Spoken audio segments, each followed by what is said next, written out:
여러분 안녕하세요. 행복하고 복된 안식일 교회에 오신 여러분들을 진심으로 환영합니다. 오늘 저는 한 구원자를 세워라는 사사기 내용의 말씀을 가지고서 여러분들과 함께 하고자 합니다. 우리 다 함께 구약 성경 사사기 3장 6절로부터 10절까지 제가 읽도록 하겠습니다. 구약 성경 사사기 3장 6절로부터 10절까지입니다. 그들의 딸들을 맞아 아내로 삼으며 자기 딸들을 그들의 아들들에게 주고 또 그들의 신들을 섬겼더라. 이스라엘 자손이 여호와의 목전에 악을 행하여 자기들의 하나님 여호와를 잊어버리고 바알들과 아세라들을 섬긴지라. 여호와께서 이스라엘에게 진노하사 그들을 메소포타미아 왕 구산 리사다임의 손에 파셨으므로 이스라엘 자손이 구산 리사다임을 8년 동안 섬겼더니 이스라엘 자손이 여호와께 부르짖음에 여호와께서 이스라엘 자손을 위하여 한 구원자를 세워 그들을 구원하게 하시니 그는 곧 갈렙의 아우 그나스의 아들 온니엘이라. 여호와의 영이 그에게 임하셨으므로 그가 이스라엘의 사사가 되어 나가서 싸울 때에 여호와께서 메소포타미아 왕 구산 리사다임을 그의 손에 넘겨주시매 온니엘의 손이 구산 리사다임을 이기니라. 그리고 연이어 11절은 이렇게 얘기합니다. 그 땅이 평온한 지 40년에 그나스의 아들 온니엘이 죽었더라. 하나님은 모세를 통해 이스라엘 백성들을 애굽에서 나오게 만드셨죠. 노예로 살아가던 이스라엘을 자유인의 신분으로 해방시켰습니다. 여러분, 노예로 살아간다는 것은 정말 쉬운 일이 아닙니다. 요즘 젊은이들은 회사에 갔다가도 1시간 만에 박차고 나오는 경우가 있습니다. 노예여서요? 아닙니다. 조금 힘들어서 박차고 나옵니다. 그런데 종이자 노예라고 한다면 정말 힘든 일입니다. 그것도 한 달도 아니고 2달도 아니고 1년도 아니고 2년도 아니고 무려 8년씩이나 그들은 노예 생활 200년 가까이 그들은 이집트에 내려갔다가 무려 100년 이상을 노예 신분으로 있었는데 그 백성들을 하나님은 모세를 통하여 자유인으로 노예에서 자유인으로 바로 해방시키셨던 것입니다. 그리고 가나안을 향해서 가고 있었지요. 당시 가나안은 7부족이 살고 있었습니다. 가나안의 7부족이라고 그러죠. 그런데 하나님께서는 일찍이 가나안 백성들을 전도하셨습니다. 누구를 통해서요? 아브라함을 통해서 전도하셨죠. 아브라함은 사실 저 멀리 갈대아 우르 지역이라는 아주 잘 살고 아주 교육적으로나 모든 면에서 매우 풍부한 그곳에서 무려 1800km나 떨어져 있는 곳에서 산을 건너고 물을 건너고 사막과 각종 위험을 다 만나고 뛰어넘고 그리고 한 달, 2달도 아닌 여러 해를 거쳐서 드디어 가나안에 선교사로 파송되게 된 것이었습니다. 아브라함은 가나안 사람들에게 친절을 베풀고 자신이 믿는 하나님에 대해서 그들을 늘 초대해서 말해주기를 즐겨했노라고 영감의 길 부조화 선지자는 얘기하고 있습니다. 그것은 요즘으로 말하자면 밀접촉 친절 전도 운동이었습니다. 늘 만나서 친절하게 대하고 그리고 맛있는 음식을 만들어서 그들을 대접하고 그러면서 자연스럽게 그들에게 자신이 믿는 하나님에 대해서 얘기해 주는 것. 그것을 통하여 하나님은 전도하고 계셨습니다.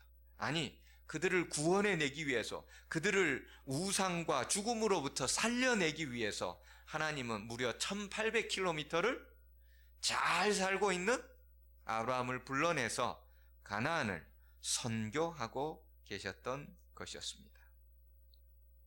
그렇게 열심히 선교를 했음에도 불구하고 아브라함과 이삭과 야곱이 대를 이어서 선교를 했지만 워낙에 우상에 깊이 빠져 있던 가나안 사람들은 도무지 움직이질 않았습니다.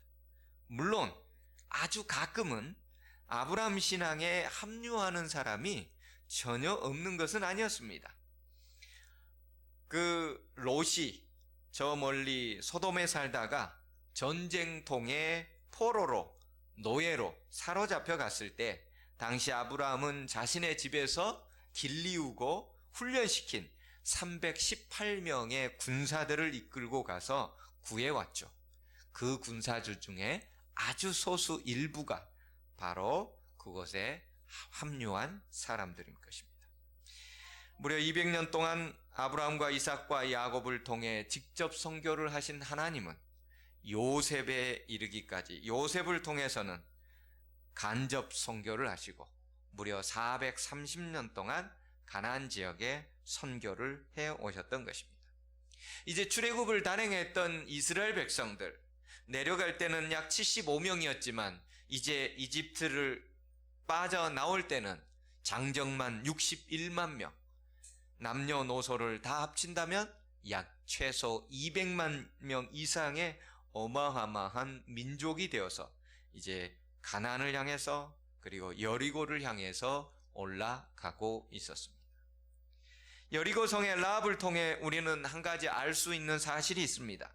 가나안의 모든 사람들이 이스라엘의 출애굽을 시킨 하나님이 참 하나님이시고 창조주 하나님이시고 능력과 권능의 온 우주의 하나님이라는 것을 알게 되었다는 것입니다. 그동안 아브라함과 이삭과 야곱을 통하여 그들이 선교를 아무리 했지만 받아들일 수 없었던 그 하나님이 이집트 세계 최고의 강대국에서 하나님께서 10가지의 재앙과 그리고 홍해의 사건들을 통해서 하나님이 창조주여 참신이라는 것을 다 알고 우리가 가슴이 떨리고 넓적다리가 떨리게 되었다고 라합은 직접적으로 증언해 주고 있는 것이었습니다. 그렇습니다. 가나안 사람은 하나님이 창조주이고 참신이라는 것을 그들은 알았습니다. 그럼에도 불구하고 그들은 머뭇거리고 있었던 것입니다. 아니, 하나님을 받아들이느니 차라리 전쟁을 통해서 죽음을 선택한 것이었습니다. 하나님이 그들을 죽이고자 한 것이 아니었고 그들이 이미 죽어있는, 영적으로 죽어있는 상태에서 육신의 죽음을 선택한 것이었습니다. 이스라엘 백성들은 가나안을 아주 천천히 정복해 나가야 됐습니다. 그들 주변에 널려있는 우상들을 제거하라는 것이 하나님의 명령이었죠. 특별히 가나안 지역에는 자기의 아들을 신에게 제물로 드리는 그런 우상을 섬기는 족속도 있었습니다. 하나님께서 가장 싫어하는 것이 바로 사람을, 그것도 자기 자식을 제물로 태워서 드리는 것을 싫어하는데 가나안에는 그러한 우상 숭배가 있었던 것입니다. 하지만 이스라엘 백성들은 모세와 여호수아의 권면에도 불구하고 가나안 사람들을 몰아내기는커녕 오히려 오늘 본문의 말씀은 그들과 화친 조약을 맺고 그들과 더불어 살아갑니다. 오늘날 현대의 시각으로 바라본다면 화친하고 연합하고 평화를 이루는 것이 뭐가 나쁩니까?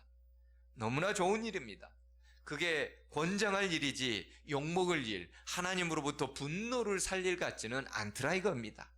하지만 하나님은 인류를 구원하셔야만 했습니다. 이스라엘을 통하여, 이스라엘이라는 선택된 민족을 통하여 인류를 구원하시고 그 인류 가운데는 가나안 사람들도 구원하는 것이 포함되어 있었던 것입니다. 하나님은 그 모든 인류를 구원하시는 거였지 이스라엘 백성들만 잘 먹고 잘 사는 것이 결코 하나님의 뜻이 아니었습니다. 영감의 글 부조화 선지자 544쪽에는 그래서 이렇게 기록해 놓고 있습니다. 하나님께서 당신의 백성을, 즉 이스라엘 백성들을 가나안 땅에 두신 것은 그들로 도덕적 죄악의 조수를 막아 온 세상에 범람하지 못하게 할 강한 방파제를 삼고자 하심이었다. 죄악이 세상에 범람하여 모든 것을 집어 삼켜 버리는, 그래서 인류 전체가 생명 없이, 생명에 아무런 소망 없이 죽을 수밖에 없는 그 운명을 하나님은 원하지 않으셨다는 것입니다. 하나님께서는 아담의 실패로 죽음에 이른 인류를 모두 살려내셔야 하셨습니다. 그 구원의 대상에는 가나안 사람들도 반드시 포함되어 있었습니다. 그 가나안 사람들이 거절만, 400년 동안 거절만 하지 않는다면, 그 이후에도 거절만 하지 않는다면 그들은 구원받을 수 있었습니다. 그런데 이런 죄악의 조수를 막아 강한 죄악의 방파제 역할을 했어야 될 이스라엘 백성들, 그들과 화친하게 되었던 것입니다. 이스라엘 백성들은 여러 세대 동안에 하나님께서 선지자를 통하여 너희 눈에 가시와 옆구리에 찌르는 가시가 될 것이라는 그런 경고에도 불구하고 그들이 이웃들이 섬겼던 우상 숭배하는 백성들을 결국은 화친하게 되었고 그들로부터 압박당하게 되었던 것입니다. 제가 사는 시골 동네에는 어려서 이 동네 한가운데 우물이 있었습니다. 우물에서는 언제나 신선한 물들이 저렇게 솟아나오고요. 저 물을 길러다가 집에서 밥도 하고 반찬도 만들고 국도 끓이고, 그리고 매일 마시는 물을, 이 생수를 조달해서 먹었습니다. 그런데 이 생수는 지하 깊은 수맥과 연결되어 있기 때문에 언제든지 생수가 나왔습니다. 그래서 이 흘러 넘치는 주변의 물을 가지고서 동네 우리 아줌마들은 저희 어머니를 비롯해서 빨래를 그곳에서 열심히 하곤 했었죠. 제 어려서의 기억이 있었기 때문에 제가 결혼한 후에 언젠가 동네 중앙의 한 우물을 가보았습니다. 오늘날에는 수도가 대부분 다 있기 때문에 동네 우물에는 아무도 없었습니다. 그렇지만 그곳에 갔더니 더 이상 생수는 흘러나오지 않았습니다. 어머님에게 그 이유를 물어보았습니다. 이유는 다름이 아니라 가뭄이 심하게 들었던 어느 해에 동네 사람들이 각자 자신들의 논에 큰 그 관정을 팠답니다. 근데 관정을 파고 나서 물이 나오지 않으면은 그 관정을 뺄 때에 그것을 잘 메꿔놔야 되는데 그 작업을 제대로 해놓지 않아가지고 어떻게 되는 거예요? 그 뚫려져 있는 구멍을 통해서 깊은 저 수맥으로 오염물질이 들어가게 된 것입니다. 생수가 나와야 될 그곳에 오염이 혼합되어 가지고 더 이상 거기는 생수가 아닌 죽음의 물, 썩은 물, 사망의 물이 나왔던 것입니다. 오염과 혼합되게 되면은 더 이상 생수일 수가 없었습니다. 부조화 선지자에는 이렇게 얘기합니다. 이스라엘 사람들이 열방과 섞여서 그 행위를 배웠다. 그들은 가나안인들과 잡혼하였고 우상숭배자들과 그냥 섞여서 결혼을 한 것입니다. 우상숭배는 전염병과 같이 온 땅에 퍼졌다. 그 우상을 섬김으로 그것이 저희에게 올무가 되었도다. 저희가 그 자녀로 사신에게 제사하였도다. 이제는 자녀들을 그들이 섬기는 신에게 제사하기까지 이르게 된 것입니다. 그 땅이 피에 더러웠도다. 그러므로 여호와께서 자기 백성에게 맹렬히 노하시며 자기 기업을 미워하셨다. 하나님의 백성들이 여호수아가 죽은 지 오래되지 않아서 자기 자녀로 남의 신에게 제사까지 드리게 된 것이었습니다. 여호수아에게 교훈을 받은 세대가 사라지기까지는 우상 숭배가 거의 머리를 들지 못했다고 합니다. 하지만 부모들이 그 자식들을 제대로 교육시키지 못했습니다. 이스라엘 백성들은 여호와께서 제시하신 바를 무시함으로 여러 세대 동안 계속하여 쓴 열매를 가져올 악의 종자를 심고 있었던 것입니다. 여기 이방 민족이 이스라엘 백성들을 압박하게 된 과정에 대하여 계속해서 부조화 선지자는 얘기합니다. 히브리인의 단순한 습관이 그들로 신체상의 건강을 누리게 하였으나, 여러분, 재림교회의 단순한 습관이 우리로 하여금 신체의 건강을 누리게 해줍니다. 그런데 이방인들과 교제함으로 인하여 그들은 식욕과 정욕에 방종하게 되었습니다.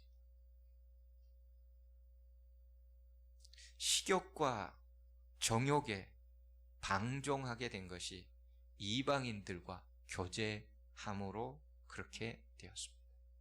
여러분, 재림교회가 뭘 많이 강조해요? 먹는 걸 유난히 강조해요. 그 교회 가면 먹는 게 까다로워서 교회도 못 다니겠어. 제가 늘 들었던 얘기예요. 재림교회 가면 먹는 것 까다로워. 야, 다 하나님 믿는다는데 왜 굳이 거기 가가지고 그 만난 것을 못 먹고 살아간다냐? 지들만 구원받는다냐? 여러분, 물론 먹는 게 우리를 구원하는 것은 전혀 아닙니다. 하지만 선지자의 글은 분명하게 얘기합니다.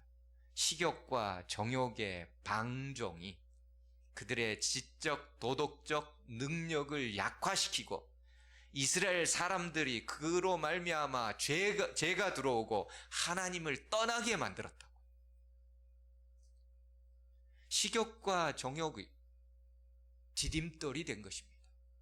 죄악으로 빠지는 디딤돌, 우상을 숭배하는 디딤돌, 하나님을 떠나게 하는 디딤돌, 구원을 못 받게 하는 디딤돌, 영원한 사망에 이르게 하는 디딤돌.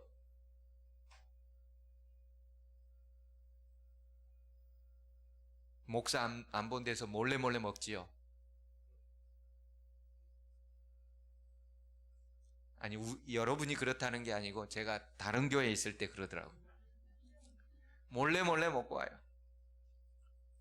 몰래.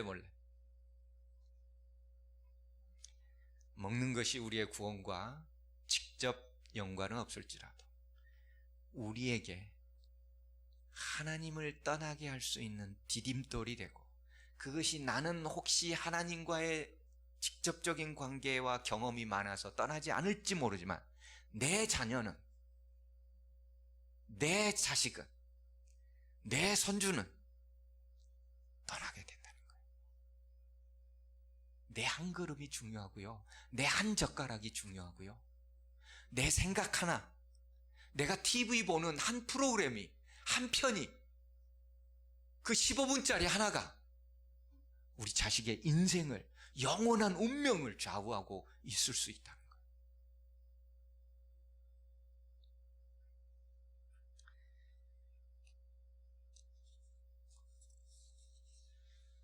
이방인과의 단순한 교제가 아닌 식욕과 정욕의 개방.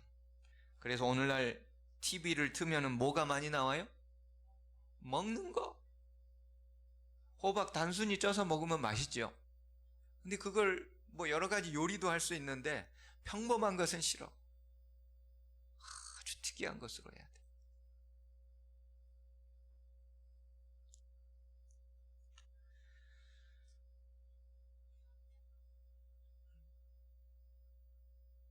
식욕과 정욕의 방종, 이런 모든 것들을 무시했던 사람들 중에 재림교회를 떠나고 그리고 얼마 되지 않아 심지어 하나님을 떠나 자기 마음에 드는 신, 즉 자신을 섬기는 사람들을 저는 많이 보아왔습니다.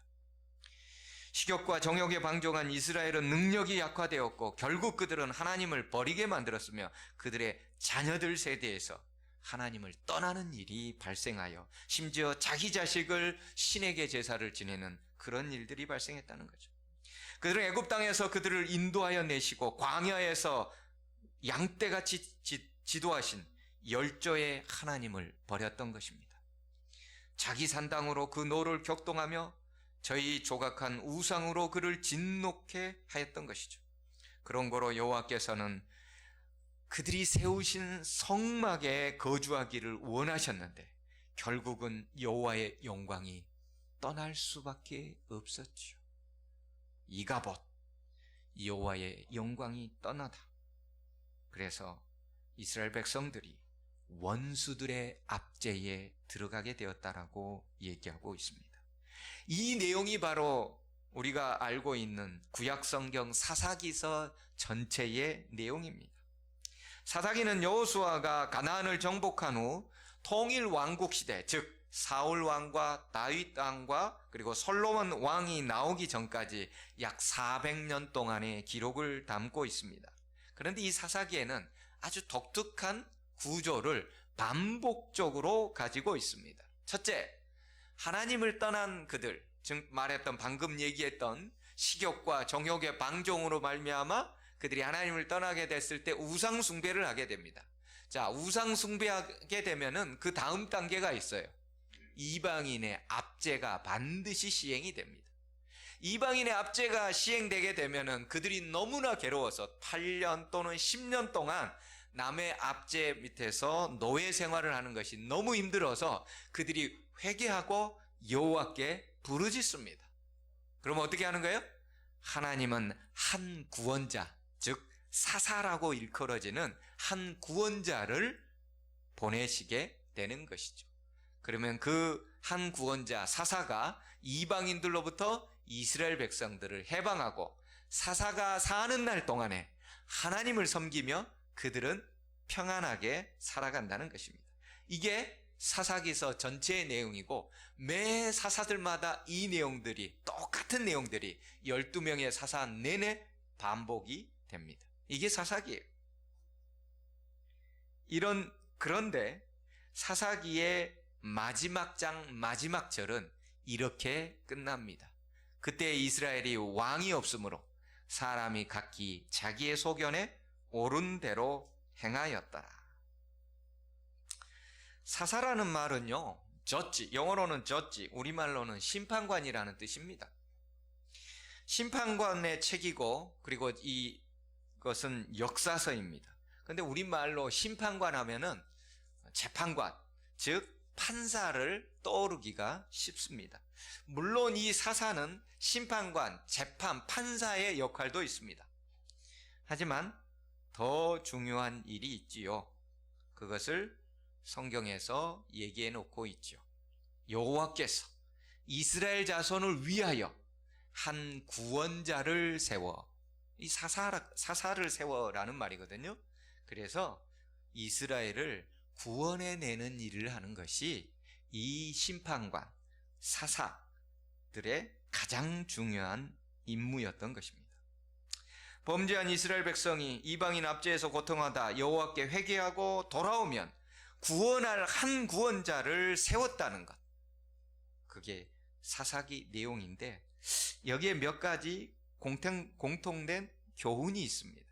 첫 번째, 이스라엘 자손이 여호와의 목전에서 악을 행하였다는 것이죠. 어디에서요?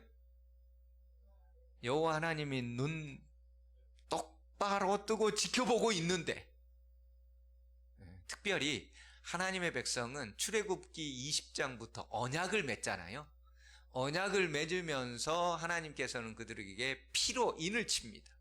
뿐만 아니라 언약궤, 법궤를 만들어서 이스라엘 백성에게 성소를 짓게 하고, 그리고 그 가운데 하나님께서 거하시고 임재하십니다. 근데 하나님의 성소가 이스라엘의 중앙에 실로에 있음에도 불구하고 그들이 죄악을 지러 달려가는 거예요. 하나님의 말씀이 할아버지를 통해서, 아버지를 통해서 내 삶 가운데 내려오는데도 불구하고 내가 죄악으로 달려가고 있는 거예요. 우리 집에서 아침에 예배를 드렸음에도 불구하고 식욕과 정욕과 내 마음에 쫓아서 다른 일을 하고 있는 거예요.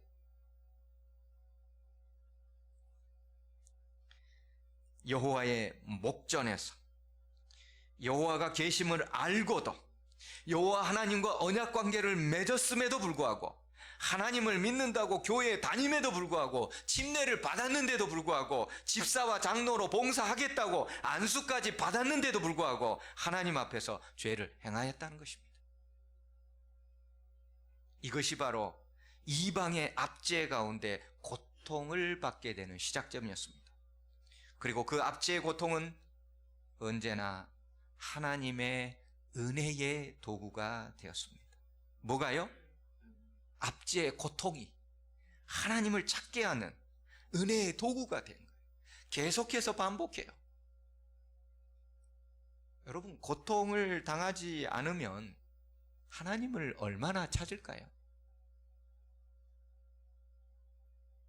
근데 공부하면은 이것도 잘 되고, 시험을 봤다 하면 다 합격이야.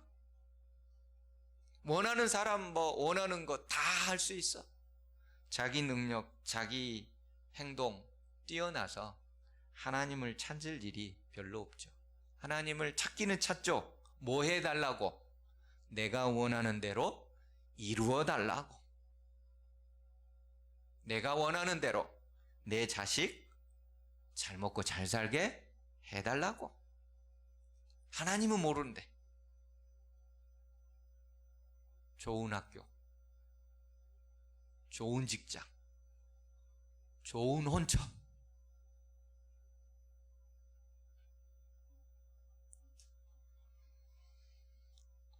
하지만 하나님 없이 잘 먹고 잘 산다면 과연 그게 복일까요? 하나님 없이 수십억 아파트, 수십억 빌라, 수십억, 수백억의 땅을 가지고 수천억의 자산가이면 그건 잘 사는 걸까요? 여러분, 그 사람 하루에 몇 끼 먹나요? 예? 수천억, 수조 원을 가지고 있는 사람 하루 몇 끼 먹어요? 3끼 먹어요.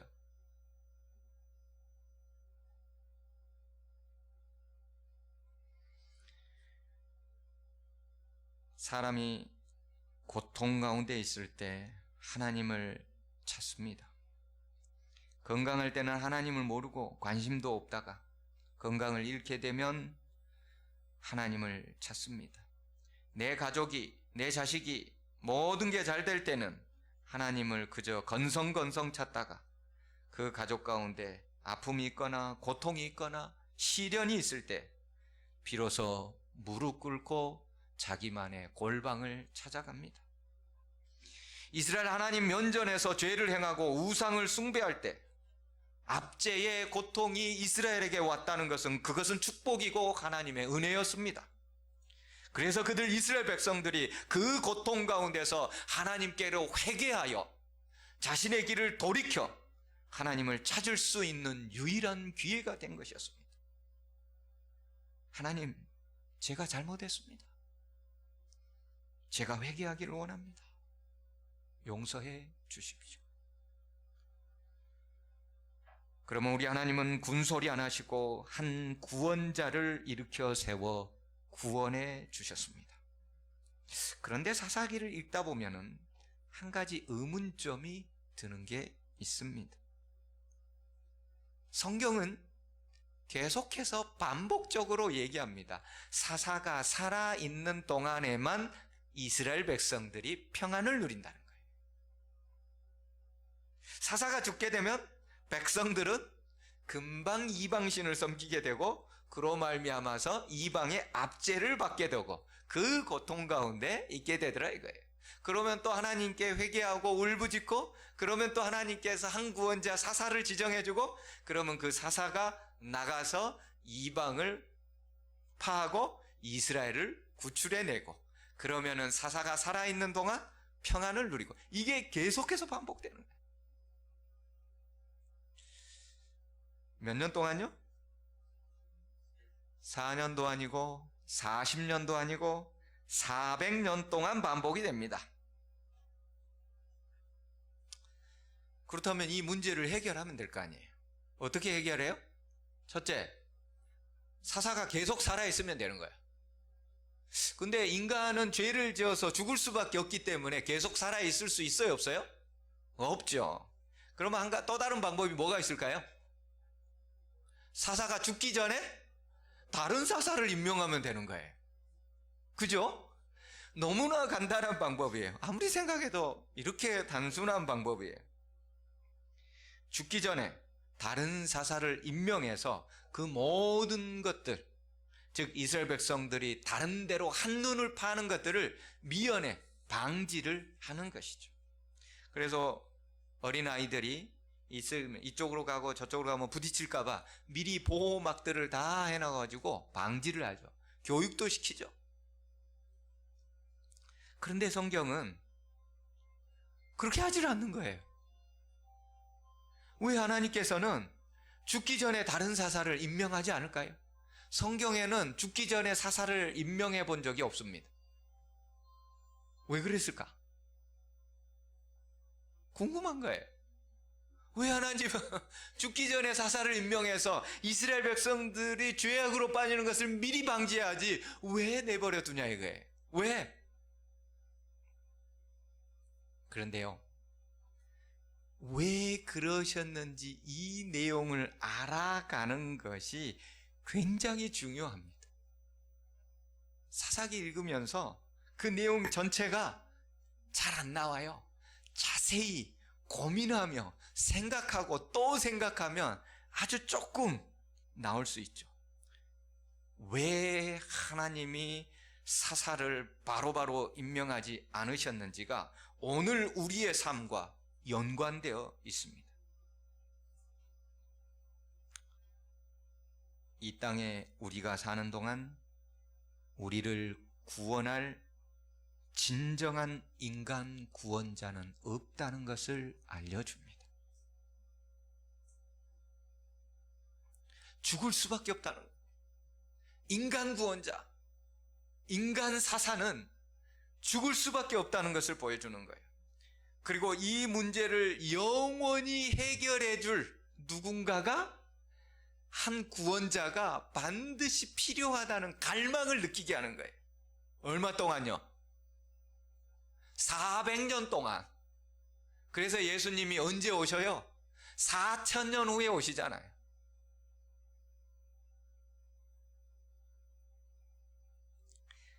한 구원자를 세우셨어요. 이 한 구원자가 원어로 야샤라고 합니다. 야샤. 근데 야샤를요 조금 늘리면요 이런 단어가 됩니다. 여호수아가 됩니다. 그리고 이것을요 헬라어로, 헬라 시대, 즉 말해서 신약 시대로 바꾸면요 이 이름이 됩니다. 그래서 한 구원자를 세웠다는 것은 누구를 세웠다는 거예요? 예수님을 세우고, 인간 구원자, 인간 사사는 죽을 수밖에 없는데, 그래서 너희들은 이 문제를 해결하기 위해서는 결국 영원한 존재, 영원한 사사, 영원한 구원자가 와야만 된다는 것을 4년도 아니고 40년도 아니고 400년 동안 가르치고 4000년 후에 예수님이 이 땅에 오시도록 한 것이었습니다. 오늘 또 우리는 문제가 발생하지요. 우리가 때로는 잘못해서 고통과 고난 가운데 허덕입니다. 우리의 죄를 회개하고 기도하지요. 하나님께서 해결을 해 주십니다. 얼마 동안 평안이 이르러 오다가, 그게 영원한 평안인가요? 영원히 해결됐나요? 또다시 반복되지요. 잘못을 하고 회개하고 고통이 있고, 그리고 다시 이 모든 것들이 반복됩니다. 이 고통과 고난과 시련이 이 모든 문제를 영원히 해결할 영원하신 예수 그리스도를 필요하게끔 우리로 만들어가고 있다는 것입니다. 여러분의 삶에 고난이 있나요? 시련이 있습니까? 고통이 있습니까? 은혜입니다. 그걸 통해서 예수 그리스도, 영원한 구원자 예수 그리스도를 우리는 오늘 필요로 하고 있는 것입니다. 이스라엘 백성이나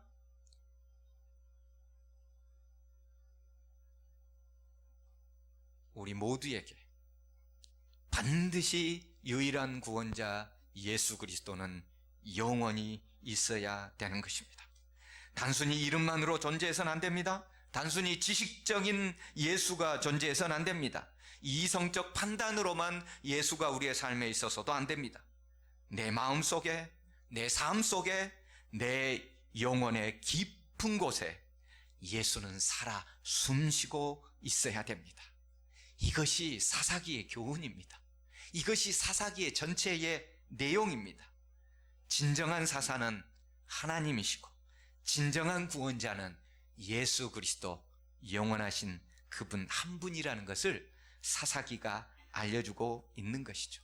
그래서 오늘 또 예수님은 볼지어다 내가 문 밖에 서서 두드리노니 누구든지 내 음성을 듣고 문을 열면 내가 그에게로 들어가서 그와 더불어 먹고 그는 나와 더불어 먹으리라. 오늘 우리는 이런 예수님을 가지고 있습니까? 나와 함께 식사하러 오신 유일한 구원자 예수 그리스도를 여러분들은 오늘 가지고 있습니까? 온니엘, 그는 사사였습니다. 한 구원자, 사사였습니다. 알고 보니 그의 이름의 뜻은 여호와는 나의 힘이라는 뜻이에요. 결국 예수님을 표상하고 있죠. 사사들은 그래서 부분적으로 예수 그리스도의 표상들이 사사입니다. 그 사사 되신 영원하신 예수 그리스도, 오늘 또 나와 함께 먹기를 원하고 계시는, 한 끼 식사하기를 원하고 계시는 그 영원하신 구원자 예수 그리스도를 여러분들의 마음속에 모시고 오늘 또 멋지게 한 끼 식사 우리 주님과 하시는 우리 모든 삼패 가족들 되기를 간절히 바라며 말씀을 드립니다. 하나님, 저희들에게 영원하신 사사 예수 그리스도를 보내주셔서 감사합니다.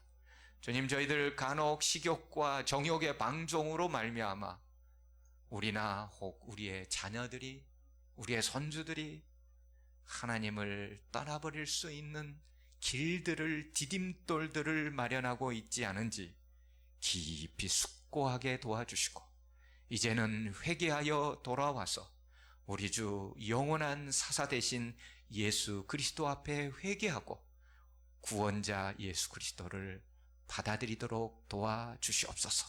오늘 또 문 밖에 서서 두드리고 계시는 예수님을 맞이하여 맛있는 한 끼 식사 예수님과 할 수 있는 우리 모든 삼패 가족들이 되도록 인도하여 주시옵소서.